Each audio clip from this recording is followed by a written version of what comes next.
मधु कोड़ा की पत्नी चुनाव लड़ रही है और चंपे चचा के महेंद्र सिंह धोनी बाबूलाल सोरेन चुनाव लड़ रहे हैं। इसका क्या मतलब इसका? रघुवर दास 25 साल तक रहे कि नहीं? आज भी उड़ीसा के गवर्नर है, फिर भी पेट नहीं भरा, अपनी पुतोहों को चुनाव लड़ा रहे हैं। चंपे सोरेन 2 बार मंत्री रहे, मुख्यमंत्री रहे, फिर भी पेट नहीं भरा, बाबूलाल सोरेन को चुनाव लड़ा रहे हैं। मधु कोड़ा झारखंड के इतिहास में सबसे बड़ा घोटाला किया, फिर भी पेट नहीं भरा, अपनी पत्नी को चुनाव लड़ा रहे हैं। अर्जुन मुंडा जो मुख्यमंत्री के साथ साथ दिल्ली में जाके सेंट्रल मंत्री रहे, केंद्रीय मंत्री रहे, फिर भी पेट नहीं भरा, अपनी बीवी को चुनाव लड़ा रहे हैं। राजा के घर में रानी, राजा के घर में राजा। इसीलिए आज जरा महतो और प्रेम मार्डी का जितना जरूरी है, इसीलिए नहीं तो राजा के घर में रानी और जनता के घर में नौकरानी। राजा के घर में रानी और जनता के घर में नौकरानी। अगर इस व्यवस्था को तोड़ना है, इस परंपरा को तोड़ना है, तो इस बार कहीं आगे पीछे ऊपर नीचे नहीं, केवल और केवल कैंची छाप में मुहर लगाना है। नहीं, आप बताइए, क्या प्रेम मार्डी इनके बाप करोड़पति हैं? क्या इनके बाप का हवेली है?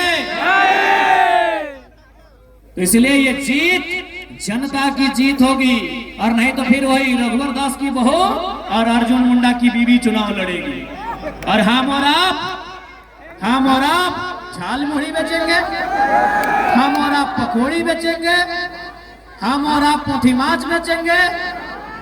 इसलिए उस व्यवस्था को रोकिए, वो व्यवस्था बहुत घातक है। एक ही परिवार से विधायक मंत्री बनने से रोकिए, वो व्यवस्था बहुत घातक है। अगर उस व्यवस्था को नहीं रोकेंगे तो गरीब का बेटा कभी आगे नहीं बढ़ पाएगा।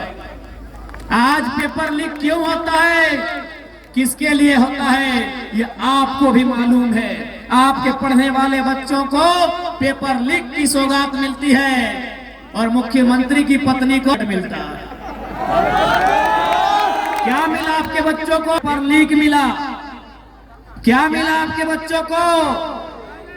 आंदोलन में लाठियां मिली। प्रेम मार्डी 6 महीना जेल में रह के आए हैं। क्या मिला जनता के बच्चों को? क्या मिला जनता को? क्या मिला जनता को? मिला लाठियां। जनता के बच्चों को मिला पेपर गड़बड़ी।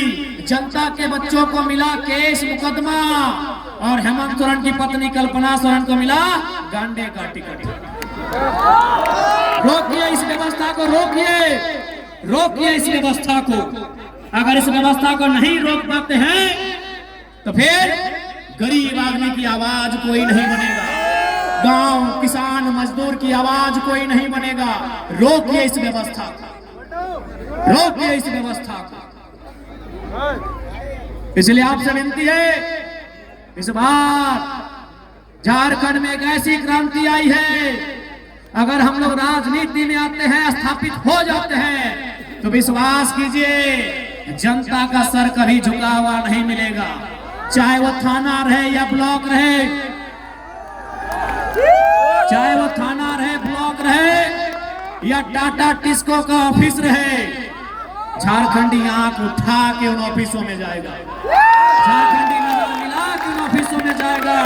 इस बात को गारंटी लेते हैं, क्योंकि याद रखिएगा, या तो टाइगर रहेगा या तो झारखंडियों में डर रहेगा, दोनों एक साथ नहीं रहेंगे। यदि हम रहें तो डर को खत्म कर देंगे। जो आज डर है, आज वीडियो के ऑफिस में जाइए तो डर सहम के, आज थाना प्रभारी से मिलिए तो डरते सहमते हुए, आज किसी ऑफिसर से मिलिए तो डरते सहमते आप मिलते हैं। इसलिए अगर जरा महत्व राजनीति में आता है तो डर को दामोदर नदी और स्वर्णरेखा की नदी में विसर्जन कर दिया।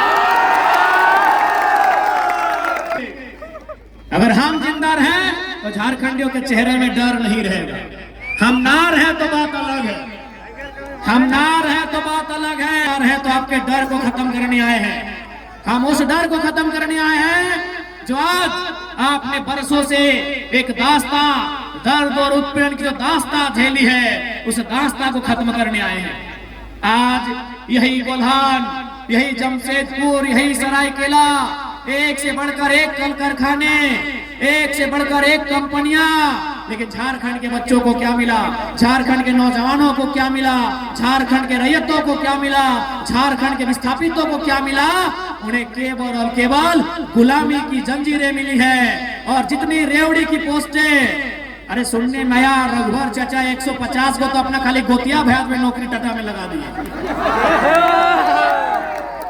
माननीय रघुवर दास, बताइए, अगर इस व्यवस्था को नहीं रोकेंगे तो कैसे होगा?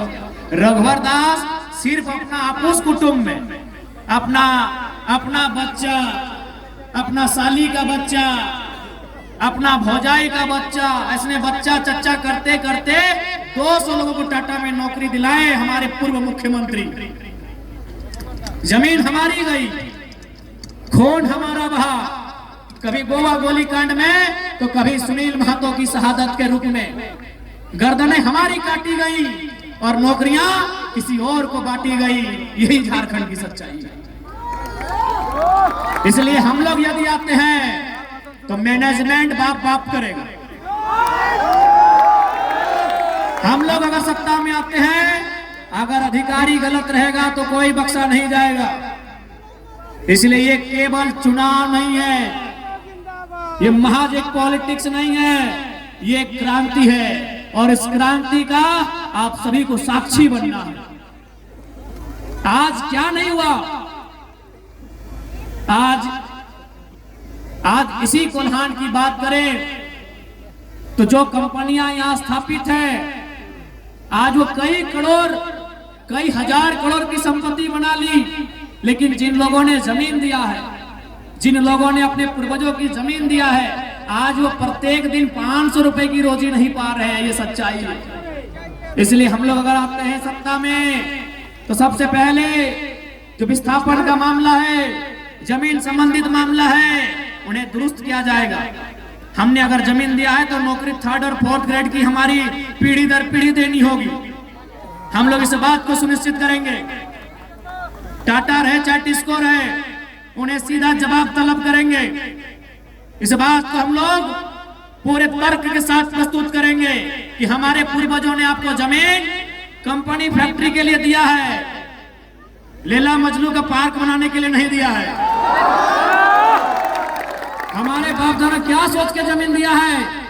ये बोल के जमीन दिया है कि वहां फैक्ट्री लगेगा, जब वहां फैक्ट्री लगेगा वहां काम होगा और हमको वहां नौकरी मिलेगी। हमने आपको यहाँ पार्क बनाने के लिए और स्टेडियम बनाने के लिए जमीन नहीं दिया है। अगर आप काम नहीं कर पाते हैं, हम लोग जमीन वापसी की भी मुहिम चलाएंगे। इसलिए याद रखिएगा, इस बार का चुनाव महज चुनाव नहीं है। इस बार का चुनाव एक क्रांति है। इस बार का चुनाव स्थानीय नीति के लिए, इस बार का चुनाव बेहतर शिक्षा स्वास्थ्य की सुविधा के लिए, इस बार का चुनाव झारखंडियों के हाथों में रोजगार के लिए होगा। इस बात को ध्यान रखना है। नहीं, बताइए, आज इन 24 सालों में जिस झारखंड के पत्तों का दाम मिलता है, कोयला तो छोड़िए दीदी लोग, हम कोयला नगरी से आते हैं, धनबाद से। कोयला तो छोड़िए, आपके यहाँ लोहा, हमारे यहाँ कोयला और लोहा तो छोड़िए, हमारे झारखंड में पत्तों का दाम मिलता है ना। इन नीम पत्ते का नहीं बात कर रहे हैं, केंदू पत्ते, चुकरू पत्ते का बात कर रहे हैं। केंदू पत्ते से बीड़ी बनता है, चुकरू पत्ते से घोंग बनता है। झारखंड में पत्तों का पैसा है, और वहां अगर झारखंडियों की दशा ऐसी है तो सवाल सत्ता से होता है। सवाल सत्ता से होता है। आज 24 वर्षों ने इस राज्य को इतना गरीब किया गया, इस राज्य को इतना लूटा गया कि हमारी माएं बहनें 1000 रुपए के लिए लाइन में लग गई। मैया सम्मान योजना के नाम पे 1000 रुपए लाइन लग गई। ये सम्मान नहीं है माताओं, हमारी बहनों, ये सम्मान नहीं है, ये भीख है। जिस दिन कल्पना सोरेन लाइन में लग के 1000 रुपए लेगी, हम मानेंगे सम्मान है। ये भीख है मेरी माताओं, ये सम्मान नहीं है, ये भीख है। 1000 रुपए निर्मल दास ने, बिरसा भगवान ने 1000 रुपए पाने के लिए शहादत दिया था। हमारे पूर्वजों ने 80 साल 90 साल संघर्ष किया 1000 रुपए अकाउंट में लेने के लिए। जल जमीन जंगल पर अपना अधिकार के लिए राज्य लड़ हुआ। क्या गलत बोल रहे हैं? आज आप 1000 रुपए के लिए लाइन में लगे हैं। अगर यही व्यवस्था रही तो आपके आने वाली पीढ़ी 500 के लिए लगेगी कि नहीं? अभी फॉर एग्जाम्पल कोटा में इधर चावल मिलता है, राशन कार्ड है ना। अब हमारा एक बात सुनिए, आज से 15-20 साल पहले हमारी माँ, हमारी मौसी, हमारी काकी जेठी लोग, दीदीरा मासीरा काकीरा, आप लोग हमारे दरवाजे में कोई मांगने आता था, मांगने, भीख मांगने वाला, याद कीजिएगा, कोई मांगने वाला आता था हमारे गांव में, कोई साधु, कोई पीर फकीर हमारे दरवाजे में, हमारे चौखट में मांगता था कि भिक्षाम देहि, 4 दिन से भूखा है। याद कीजिए, आप सूप में, आप क्या बोलते हैं सूप को? कुला बोलते हैं। हाँ, आप कुला में धान चावल उसको महीना दिन में 10 किलो देते थे। यानी हम वो लोग हैं जो 5 किलो अनाज, 10 किलो अनाज दान में देते थे। आज कोटा का लाइन में लग गए हैं, सोचने की बात है। दीदीरा, क्या हम गलत बोल रहे हैं? आप याद कीजिए, आप नहीं तो आपकी माँ वही कुला में, सूप हम लोग बोलते हैं, आप कुला बोलते हैं, जो बांस का बना होता है। हाँ, अभी सूप आप लोग कुला बोलते हैं। 5 किलो से 10 किलो धान या चावल हम लोग मांगने वाले को देते थे महीना दिन में। यदि घर में चावल नहीं होता था, क्योंकि सूप देने को होता है कि आज चावल नहीं देंगे, तो हम लोग बारी चले जाते थे। हमने देखा अपनी माँ को, दादी को, वो बारी जाती थी, बारी से बैगन बिलाती, सब्जी लेके आती थी, सब्जी देती थी। अगर बारी में सब्जी भी नहीं होता था तो कोठा चढ़ जाती थी। कोठा समझ रहे ना? अब तो बिल्डिंग पक्का मकान हो गया, कोठा। हाँ, घर के ऊपर एक छोटा घर होता था, कोठा बोलते हैं। आप क्या बोलते हैं? कोठा। तो अगर बारी में सब्जी नहीं होता था तो कोठा चढ़ जाती थी, और कोठा में हम लोग का 12 महीना क्या मिलता था? आलू प्याज लहसुन। आलू प्याज लहसुन उसको लाके देती थी, लेकिन हमारे दरवाजे से किसी को खाली हाथ लौटने नहीं दिया जाता था। आज हम कहां आ गए? जो लोग अपने दरवाजे से किसी को खाली हाथ लौटने नहीं देते थे, आज वे लोग हाथ फैला के मांग रहे हैं। यही 24 सालों का इतिहास है। यही 24 सालों का इतिहास है। यही 24 सालों की सरकार है कि जो लोग भर भर के दान देते थे, खेत खलिहान के अनाज लोगों को, गरीबों को दान देते थे, आज वे लोग हाथ फैला के कभी 1000 रुपए, कभी कोटा में 5 किलो अनाज के लिए लाइन में खड़ा हो गए हैं। ये 24 सालों का इतिहास है। क्यों ऐसा हुआ? इन्होंने नौकरियों को बेचा, इन्होंने खेतों को बेचा, इन्होंने जमीनों को बेचा। आज इसीलिए केवल हम लोग राजनीति नहीं, एक क्रांति करने आए हैं। हम लोग आने वाले 50 साल के भविष्य को सजाने संवारने के लिए आए हैं।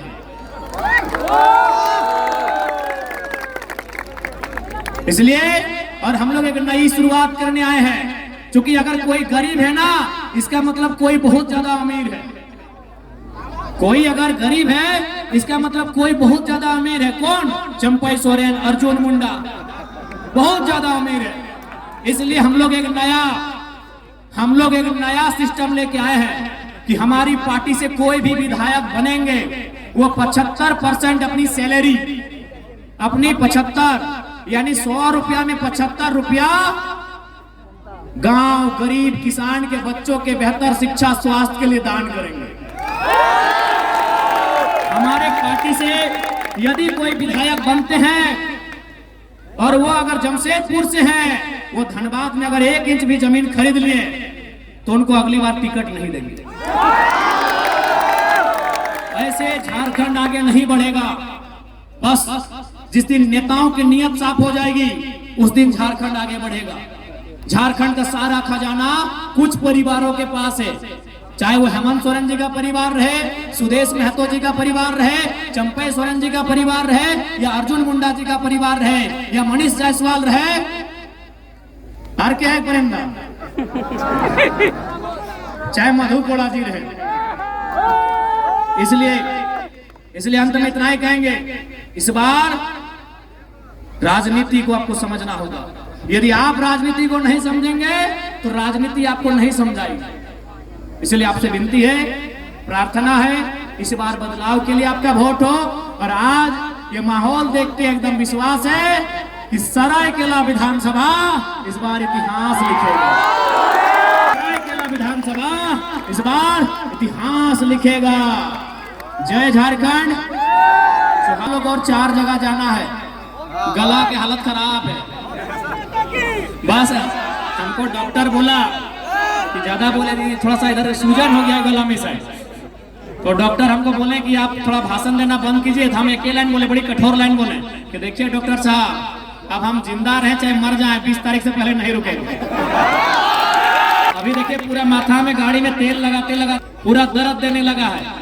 आंख दर्द, माथा दर्द, घेचा दर्द, पूरा चारों तरफ दर्द दे रहा है। तो ये दर्द हम लोग इसीलिए सह रहे हैं ताकि हमारे आने वाले पीढ़ी को दर्द सहना ना पड़े। ঠিক আছে, সবাইকে জোহার, সবাইকে ধন্যবাদ। বড় লাগছে, ভালো করে থাকবে। তোমাদের চুনাव চিহ্ন কেচি ছাপ, তোমাদের প্রত্যাশী প্রেম দাদা। প্রেম দাদা তোমাদের আপনার প্রত্যাশী বটে, দমে ধাক্কার প্রত্যাশী বটে, ভালো প্রত্যাশী বটে, খুব ভালো প্রত্যাশী বটে। ইয়াকে তুমি ढेर सारा प्रेम दिवे, এটা তোমাদের সঙ্গে আমি জিজ্ঞাসা করছি, এটা তোমাদের আশীর্বাদ আমি মানছি। জয় ঝাড়খণ্ড, জোহার ঝাড়খণ্ড।